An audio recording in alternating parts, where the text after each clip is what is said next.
morning. Welcome to Morning Moments. I'm so glad that you took the time to come this morning to join us. Today, I have somebody in the film industry again. A lot of film industry folks. She is a filmmaker, and you may have seen some of her work. Glen Weiss. Glen, thank you for coming to Morning Moments. Oh, my pleasure. Thank you for having me. Tell us about yourself. Tell us, what do you do and why do you do it? Well, I think I like to call myself a storyteller. So, from a very young age, I thought I was going to be an actress, but the Lord got me behind the camera about 2 years or 20 years ago, and I discovered that's my path, that's my passion, and just fell in love with it. But yeah, so I produce, I direct, I write. Um, Still act occasionally, but I'll leave that for the experts. Sometimes you have to fill in. Andy, sometimes on these indie movies, you have to fill in. So on my film, The Cupbearer, I had an actress who was slated to play a role, and last minute she bows out. So thankfully, the costume I had, and isn't this the Lord, the costume I had fit me. So I filled in. You were just fit for that role. I was fit for the role. That's awesome. So that's great, Andy. I have to say, Andy and I had a chat before starting this recording. Andy is a comedian, and I know anyone that knows me knows that I love to find out about people. So Andy, you are hilarious, and you have such a story to tell. So I'm hopeful that your audience will learn more about you as you're interviewing me as well. That's good, though. You're quick. when we talk about the story, and I think that's what draws actors and actresses to do the story. Yeah. And I do love acting myself. And when you act, you're thinking, I've got somebody else's story, and I'm just trying to portray what they wanted. But the difference between that and directing, and when I directed some church theater, Christmas plays, and you got the story, you read the play, or wrote it. I wrote a play one time, and I knew what I wanted to say with it. But then when you see it in action, that's what's amazing. When what is in your head actually is on stage, or in your case in the film, you go, that's what I saw. That's nobody else could see that, but I saw that. I actually love being surprised. I try to step out of an actor's way as I'm directing them, because I love to be surprised at what they're going to bring to this character.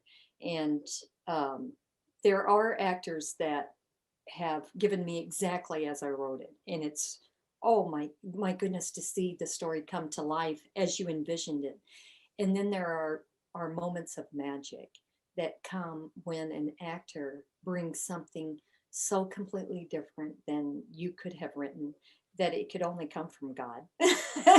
And it just enhances the performance. And I've worked with some truly gifted artists, and I'm so hopeful for them to excel inside their career paths as actors. But you had to give that story up the way it was in your head for it to develop.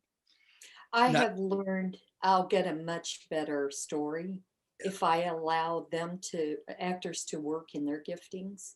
Now, there are some actors who really should not be acting, because once you get them on set, or on screen, you go, oh, maybe they weren't right for the role after all, and maybe this isn't their gifting, but I saw them on set and I think something else might be their gifting. But that's not for me to say. That's for the Lord to encourage in other areas. But there are actors that you go, you've got it. Sharon Lanier, Michael Patterson from Fabled are amazing. My Little Sloan Summers and Hannah Quitzschleiber, and I'm butchering her last name, but I could never ever say it. Truly gifted. And nobody may know their name, but I believe one day you will if they keep pursuing this path. Yeah. Sharon and Michael, for sure, they're on such an accelerated path. I will not be surprised to see them as A-list actors. Beth Becca, she's really quite amazing. And then, of course, you've got actors that you want to work with. Cameron Arnett. I look forward to working with him and in a project one day. So I've interviewed about 3 of those that you mentioned. And so, yes. yeah. When I can't, I want to rattle off everybody's I name know, and table. yeah. I will tell you, between Gary and Julie Crisanti and Anna Terry, Truman Akins, I just, my daughter Kendall Wise, she stepped into a role that we actually kind of expanded some, but they are just tremendous actors. I'm like, I've been so gifted. And they truly have been a gift. We talked about this prior. There's some people that's listening to this and say, well, I'm not into film. I don't know anything about it, but what can I learn from this? Let me just say something. I believe parenting is a lot like making a film. Yeah. Yeah. Because you have a preconceived idea what your kids want to do or should do, and you're trying to mold them and make them into what you think they should do.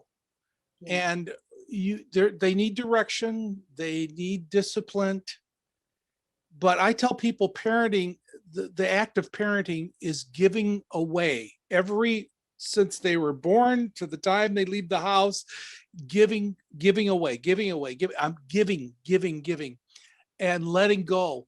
And when you let go and let God have your children and their lives, after giving them direction, step back and go, I didn't see that at all. My daughter ended up being an attorney here in Virginia Beach, and a very successful, wonderful attorney. My son does a film editing and some other things that God's blessed him with.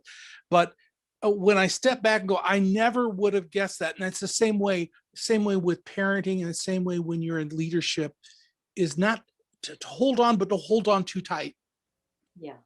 And just say, God, it's, I hate to do this, but it's all yours. Yeah. Yeah. So, early on, it was like prying it. I felt like I had to have control over every aspect. And still I struggle with that in full transparency, but I have found that it's such an enriching experience for everyone if you allow them to own their roles, and from the crew to the actors, and we all work with a synergy and just a pure joy to experience people. Of course, for indie projects, typically you're on set for long hours and people are tired, and we don't have the luxury with shooting in 8 to 5 day. It's you're putting in 12 hours.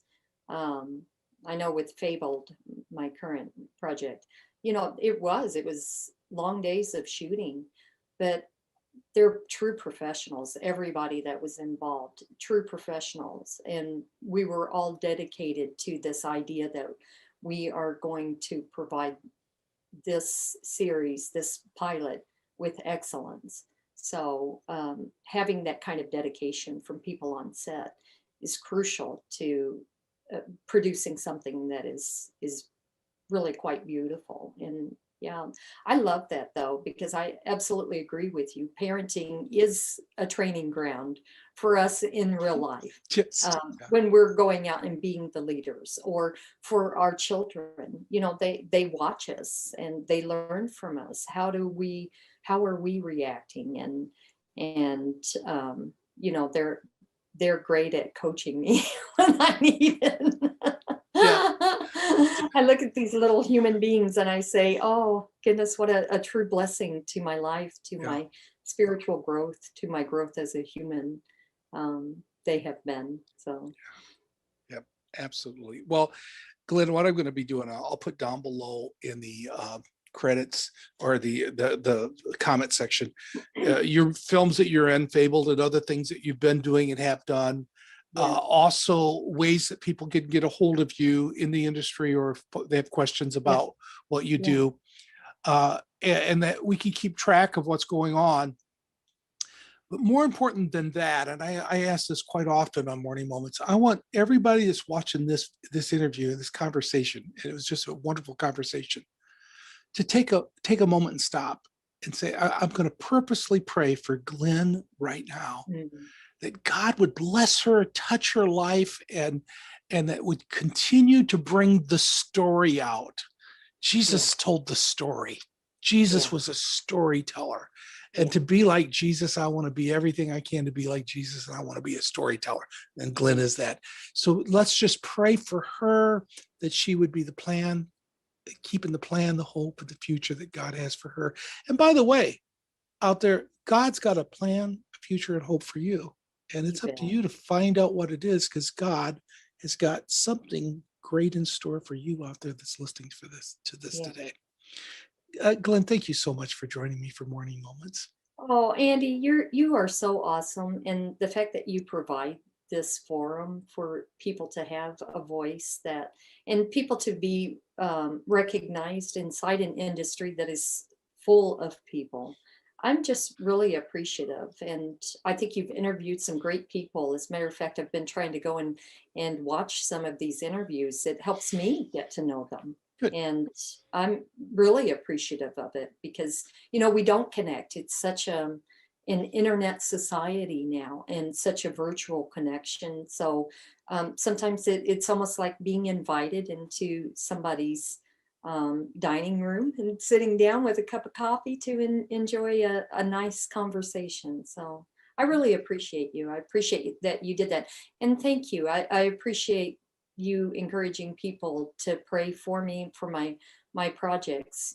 Ultimately, it's not about me, it's about getting out what God wants to birth. And I want to encourage people to create, and your creation may be in science or something completely different, law, as you said, your daughter, but you know, go and create whatever the Lord is birthing inside of you. Go and it may not look grand right now, but I really want to encourage people, follow that passion.